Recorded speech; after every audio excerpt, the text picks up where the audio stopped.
أعوذ بالله السميع العليم من الشيطان الرجيم بسم الله الرحمن الرحيم إن الحمد لله نحمده ونستعينه ونستغفره ونستهديه ونسترضيه ونعوذ بالله من شرور أنفسنا ومن سيئات أعمالنا من يهده الله فهو المهتد ومن يضلل فلن تجد له وليا مرشدا أشهد أن لا إله إلا الله وحده لا شريك له وأشهد أن محمدا عبده ورسوله أما بعد فالسلام عليكم ورحمة الله وبركاته. Frères et sœurs en islam, le mois de Rajab a commencé. Le mois de Rajab fait partie des mois sacrés de Allah subhanahu wa ta'ala. Allah subhanahu wa ta'ala, quand il a dit Inna iddata shuhuri inda Allah, 12 shahran fi kitabillah, yawma khalaqa as-samawati wal-arda minha arba'atun hurum, dhalika ad-din al-qayyim, fala tazlimu fihinna anfusakum. Quand Allah subhanahu wa ta'ala, il a dit le compte des mois auprès de lui, c'est 12. C'est 12 mois. Dans sa prescription, le jour où il a créé les cieux et la terre, parmi ces 12, 4 sont sacrés. C'est comme ça il a décidé. Allah subhanahu wa ta'ala, il a dit Dhalika ad-dinul qayyim, et c'est la religion de la droiture. Avant de revenir à Fala tazlimu fihinna anfusakum, nous allons voir Allah subhanahu wa ta'ala, les mois qu'il a rendus sacrés, ce sont Zul Qa'ida, Zul Hijja, Muharram et Rajab. Les trois sont alignés de l'autre côté et ici, Rajab avant Sha'ban et Ramadan. Pourquoi Allah subhanahu wa ta'ala fait cela? Lui seul le sait et Allah subhanahu wa ta'ala, il fait ce qu'il veut. Wa rabbuka yakhluqu ma yasha wa yakhtar. Et ton Seigneur crée ce qu'il veut et il choisit ce qu'il veut. Il choisit des lieux dont il a rendu sacrés. Il a choisi des temps dont il a rendu sacré. Il a choisi des personnes dont il en a fait des envoyés, des messagers. Il a choisi des élus. Allah subhanahu wa ta'ala, il fait ce qu'il veut. Mais regardons la miséricorde d'Allah subhanahu wa ta'ala. Les 3 mois sacrés qui sont alignés, il y a Zul Hijja. On sait ce qu'il y a dans le mois de Zul Hijja.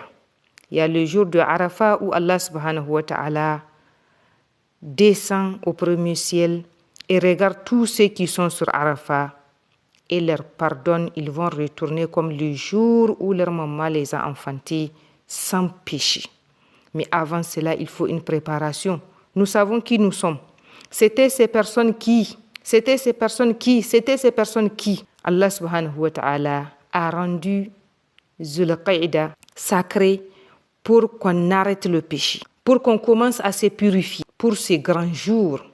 Et avant cela, quand Zul Hijja va commencer, Allah subhanahu wa ta'ala va rendre les 10 premiers jours de Zul Hijja comme étant les meilleurs de l'année. Et là encore, Allah subhanahu wa ta'ala, il va faire aimer les bonnes actions à ses serviteurs.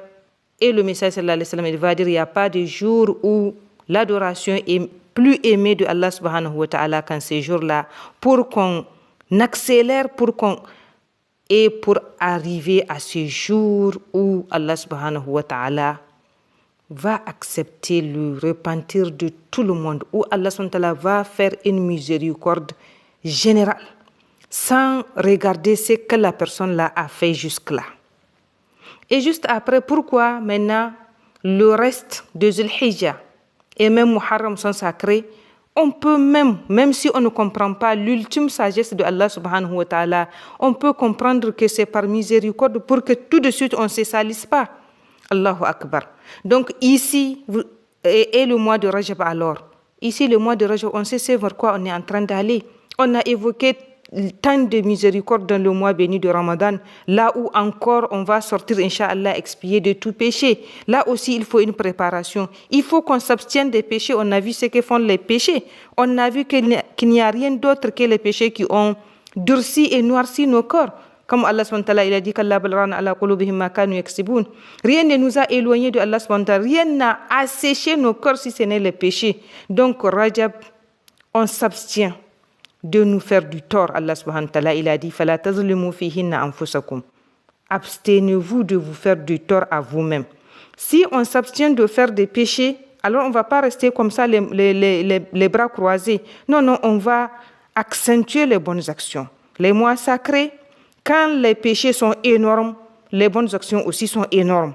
Quand les péchés sont majorés, les bonnes actions aussi sont majorées, comme disent les ulémas. Alors maintenant, si on ne fait pas, si on s'abstient du péché, on va abonder les bonnes actions. On va abonder les bonnes actions. C'est en ce sens que ceux qui demandent qu'est-ce que nous devons faire dans Rajab.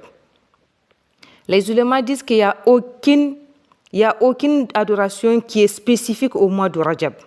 Mais toute adoration est la bienvenue, étant seulement une adoration, étant seulement une bonne action, et il nous est demandé de multiplier les bonnes actions. Je peux jeûner, je peux aller à Umrah, je peux faire toutes les prières, mais je ne vais pas relativiser et accrocher quelque chose au mois de Rajab pour dire ça c'est une prière de Rajab, le premier jour de Rajab je dois jeûner, non, ou bien pendant le mois de Rajab la Umrah est plus, non, mais on doit abonder les bonnes actions.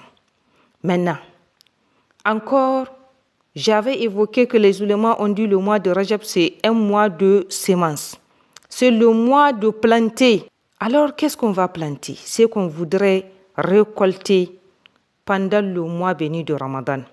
Nous savons très bien que quand il y a une compétition, eh bien il y a une compétition le mois béni de Ramadan avec toutes ces grâces qui vont descendre. On a vu comment il y en a qui vont croiser les bras et ne rien faire et ils ne vont pas gagner, comme on a vu le hadith de celui qui va voir Ramadan et Ramadan va sortir, il n'a rien fait pour qu'on lui pardonne.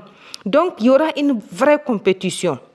Allah subhanahu wa ta'ala, quand il a évoqué le paradis, et c'est le paradis qu'on ira chercher, Allah subhanahu wa ta'ala, il a dit que ce qui la convoite rentre en compétition alors. Nous irons en compétition et tous les champions du monde, aucun champion au monde n'a atterri le jour de la compétition pour briguer la première place. Ça, on le sait. Même les derniers convois des compétitions, ils se sont entraînés, mais ceux qui les ont écrasés se sont entraînés mieux qu'eux, plus qu'eux. Donc, nous avons à nous entraîner dès maintenant si on veut arriver au mois béni de Ramadan échauffé. Alors, c'est là qu'on pourrait espérer endurer.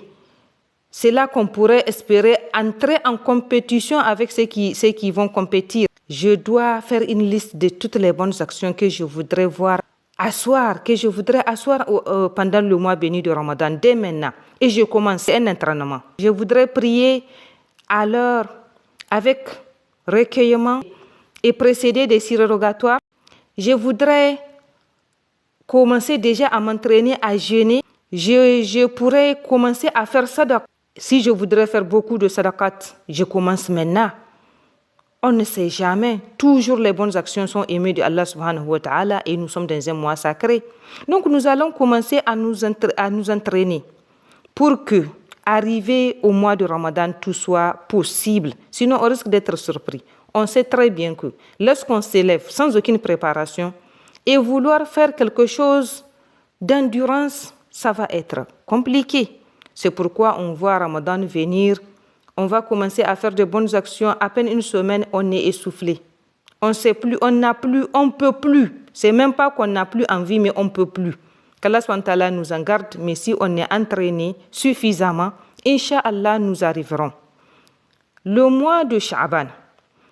Pourquoi ils disent que c'est le mois d'arrosage? Le mois de Sha'ban, quand il viendra, il me permettrait de voir qu'est-ce qui a été possible et qu'est-ce qui ne l'a pas été. Qu'est-ce qu'il faut réajuster? Qu'est-ce qu'il faut augmenter et qu'est-ce qu'il faut, je ne sais pas, revoir la stratégie pour que ça marche si maintenant ça n'a pas marché. Déjà, j'ai vu, j'ai l'expérience, j'ai l'écho, j'ai vu palpablement ce qui pourrait marcher ou pas et j'ai la chance de revoir ça avant Ramadan. Si c'est pendant le mois béni de Ramadan que je commence et que ça ne marche pas, alors le temps de dire que je vais réajuster, je vais voir ce qui n'a pas marché, le temps s'en est allé, le mois s'en est allé. Donc voilà ce que nous avons à faire dans le mois de Rajab. Sans oublier le sentiment de la sacralisation de ce mois, c'est une adoration. N'oublions pas, Allah l'a rendu sacré alors que ça le reste pour nous. Et nous allons nous préparer pour l'arrivée du mois béni de Ramadan, Inch'Allah.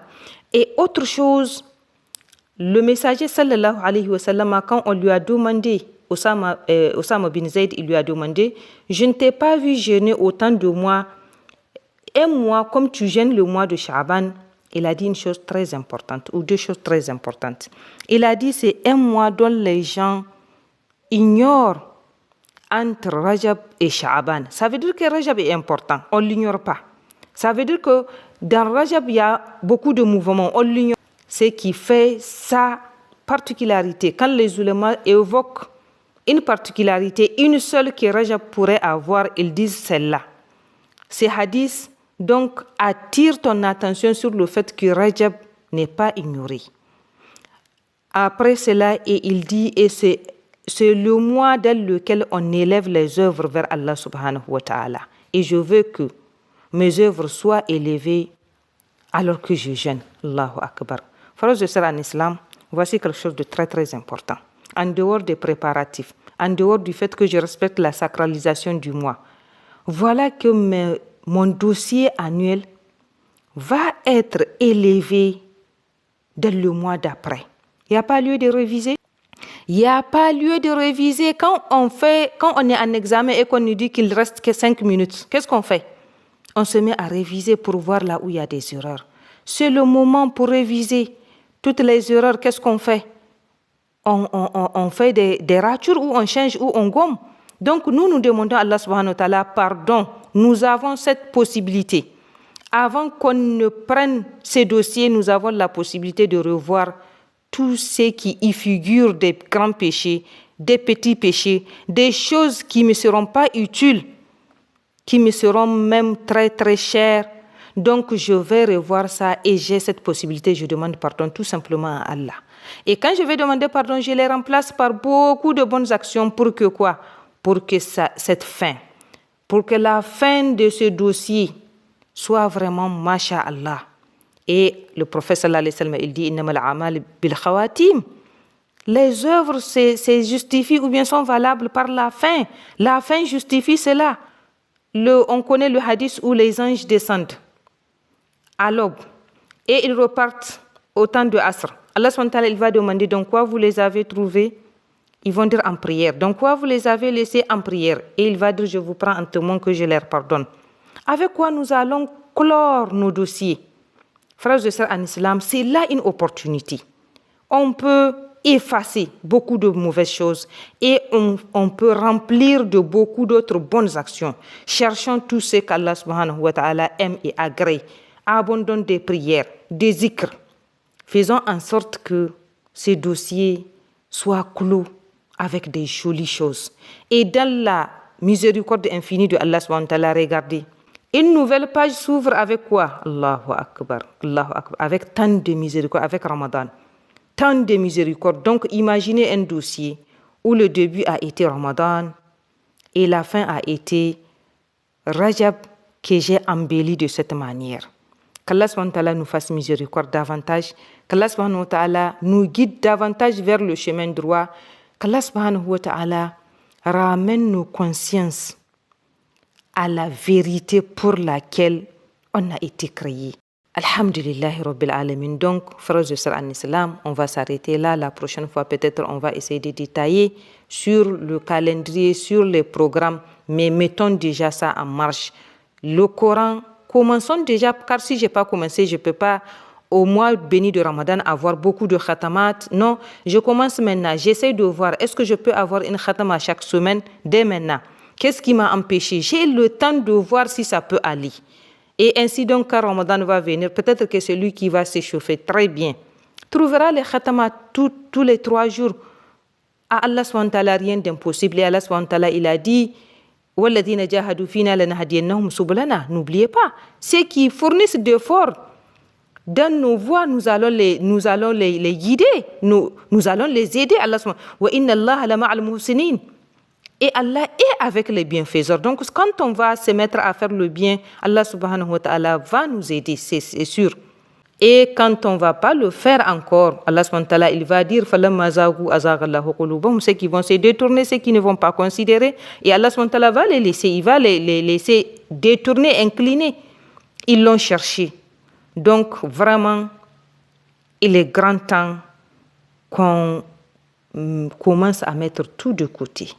Qu'on canalise tout notre esprit, toute notre conscience sur ça, car c'est ça le plus important, Subhanakallahumma wa bihamdika ashhadu an la ilaha illa ant astaghfiruka wa atubu ilaik. Assalamu alaikum wa rahmatullahi wa barakatuh. Abonnez-vous à la chaîne de votre Malama pour ne plus rater aucune de ses nouvelles vidéos.